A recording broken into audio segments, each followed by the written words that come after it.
నమస్తే, welcome to Hanu లీల్ వల్ 13. So ఇప్పుడు ఈరోజు మనం చికెన్ పులావ్ ఎలా చేయాలో అది ప్రెషర్ కుక్కర్లో తెలుసుకుందాం. ముందుగా గ్లాస్ ఆఫ్ రైస్తో నేను 2 గ్లాస్ ఆఫ్ రైస్ తీసుకున్నాను. అది ముందుగా నేను 15 మినిట్స్ ముందు నానబెట్టుకున్నాను. చికెన్ శుభ్రంగా కడుక్కొని పెట్టుకున్నాను. సో ఇప్పుడు దాని మ్యారినేషన్ కోసం ముందుగా సాల్ట్, కొంచెం పసుపు అండ్ కొంచెం కారం వేసుకోండి. ఆ తర్వాత జింజర్ గార్లిక్ పేస్ట్ వేసుకోండి. నేను జింజర్ గార్లిక్ పేస్ట్లో 2 చిల్లీస్ వేసాను.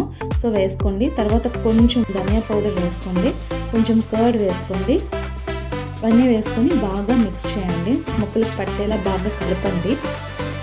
సో మీ దగ్గర ఏదైనా కొంచెం చికెన్ మసాలా ఉంటే చికెన్ మసాలా కూడా వేసుకోండి.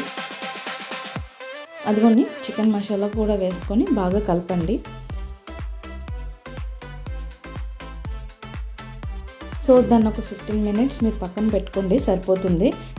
ముందుగా కుక్కర్లో ఆయిల్ వేసుకోండి. ఆయిల్ కొంచెం అయితే సరిపోతుంది, ఎందుకంటే చికెన్ ఆల్రెడీ ఆయిల్ రిలీజ్ చేస్తుంది కాబట్టి. సో మీ దగ్గర ఏవేవైతే ఇంగ్రీడియంట్స్ ఉన్నారో అవి వేసుకోండి, సరిపోతుంది. పర్టికులర్గా ఇవే ఇంగ్రీడియంట్స్ వేయాలని లేదు. సో ఏంటంటే నేను బిర్యానీ మసాలాలు మా దగ్గర ఇవే ఉన్నాయి, సో నేను ఇవే యూస్ చేసుకుంటున్నాను. అయితే నేను ముందుగా మరాఠీ మొగ్గ, యాలకులు, నెక్స్ట్ నల్ల మిరియాలు వేసుకున్నాను, లవంగాలు, తర్వాత పచ్చిమిర్చి వేసుకోండి. తర్వాత మీరు కట్ చేసి పెట్టుకున్న ఆనియన్స్ స్లైసెస్ కింద వేసేసుకోండి.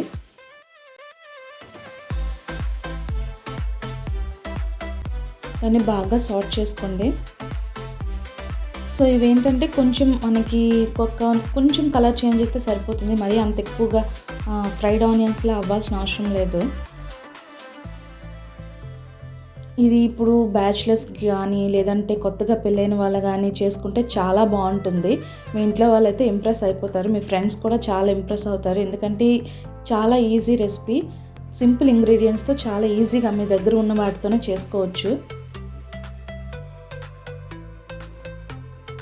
సో ఇప్పుడు మనం సాట్ చేసినప్పుడు వేగంగా ఆనియన్స్ వేగాలి అంటే మనం కొంచెం అందులో సాల్ట్ వేస్తే చాలా వేగంగా టైం సేవ్ అవుతుంది. సో కొంచెం సాల్ట్ కలుపుకొని బాగా సాట్ చేసుకోండి. చూడండి, నెమ్మదిగా కలర్ మారాయి కదా. సో మనం ఇప్పుడు ఏవైతే టమాటోస్ కట్ చేసుకున్నామో టమాటోస్ వేసుకోండి. 3 టమాటోస్ చిన్నవైతే సరిపోతాయి, పెద్దవైతే ఒక 2 టమాటోస్ సరిపోతాయి. సో వాటిని కూడా బాగా సాట్ చేసుకోండి. ఇప్పుడు మనం ముందుగా ginger garlic paste 1 spoon use చేసుకున్నాం కదా, ఇందులో ఒక 1 స్పూన్ వేసుకోండి. వేసుకొని బాగా కలపండి. బాగా కలిపిన తర్వాత కొంచెం ఆయిల్ సపరేట్ అయింది చూసారా. ఇప్పుడు చికెన్ మ్యారినేట్ చేసుకున్న చికెన్ని అందులో వేసుకోండి, బాగా కలపండి.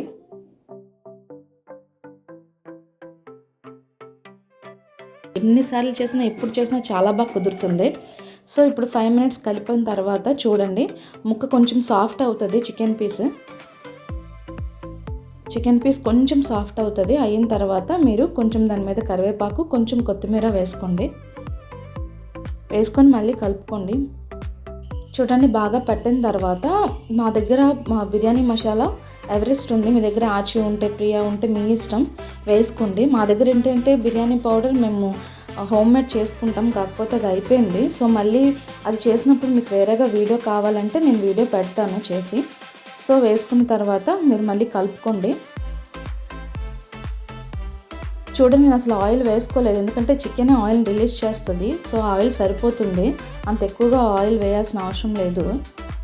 సో ఇప్పుడు ముందుగా నానబెట్టుకున్న రైస్ ఉన్నాయి కదా, ఇప్పుడు నేను అవి ఇందులో కలిపేస్తున్నాను. ఒక 10 మినిట్స్ పెట్టుకుంటే సరిపోతుందండి, మరీ ఎక్కువగా బాస్మతి రైస్లో ఎక్కువ పెట్టుకోవాల్సిన అవసరం లేదు.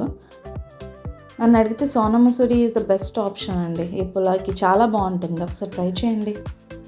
సో ఇప్పుడు కడిగి పెట్టుకున్న వాటర్ ఉన్నాయి కదా, నేను 3 టైమ్స్ రైస్ కడుక్కున్నాను. తర్వాత నానబెట్టుకున్న తర్వాత ఆ వాటర్ని స్టోర్ చేసుకున్నాను 1 గ్లాసు. సో ఆ గ్లాస్ ఆఫ్ వాటర్ ఇందులో బాగా కలిపిన తర్వాత వేస్తాను, ఒకసారి చూడండి.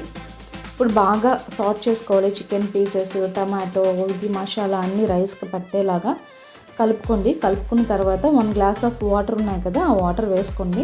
తర్వాత ఇంకో 3 glass of water, normal water వేసుకోండి. ఎందుకంటే 2 గ్లాస్ ఆఫ్ రైస్ తీసుకున్నాను కాబట్టి 4 గ్లాస్ ఆఫ్ వాటర్ పడుతుంది. అదే బాస్మతి అయితే మీరు కొంచెం వాటర్ తగ్గించుకోవాలి, 1 గ్లాసు. సో నాకు కొంచెం ఉప్పు సరిపోలేదు, నేను ఉప్పు వేసుకున్నాను.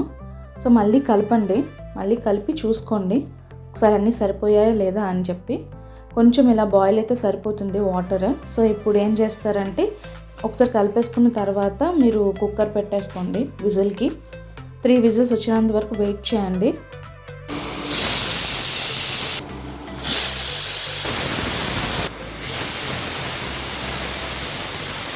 మీరు కాలేజ్కి వెళ్ళినప్పుడు పట్టుకెళ్ళాలన్నా, లేదా ఆఫీస్కి పట్టుకెళ్ళాలన్నా, ఫ్రెండ్స్ని ఇంప్రెస్ చేయాలన్నా, లేదా కొత్తగా పెళ్ళైన వాళ్ళు మీ హస్బెండ్ని, ఫ్యామిలీని ఇంప్రెస్ చేయాలన్నా, బ్యాచిలర్స్ ఇంట్లో చేసుకోవాలని చెప్పి, రూమ్లో చేసుకోవాలని చెప్పిన చాలా చాలా బాగుంటుంది ఈ రెసిపీ. ఒక్కసారి ట్రై చేయండి. చూడండి ఎంత విడివిడిగా పొడిగా వచ్చిందో రైస్. కింద నుంచి ఒకసారి నెమ్మదిగా కలుపుకోండి, పైన కొత్తిమీర వేసుకోండి. సో ఇప్పుడు నేను ట్రై చేస్తాను. చాలా బాగా వచ్చిందండి. చాలా అంటే చాలా, పీస్ కూడా చాలా సాఫ్ట్గా ఉడికింది. చాలా బాగుంది. పెరుగు చట్నీతో మీరు పక్కన పెట్టుకొని తింటే చాలా చాలా బాగుంటుంది. ఒకసారి రెసిపీ ట్రై చేయండి. ఇంకా ఏదైనా రెసిపీస్ కావాలి అంటే కామెంట్ బాక్స్లో కామెంట్ చేయండి. Bye bye friends.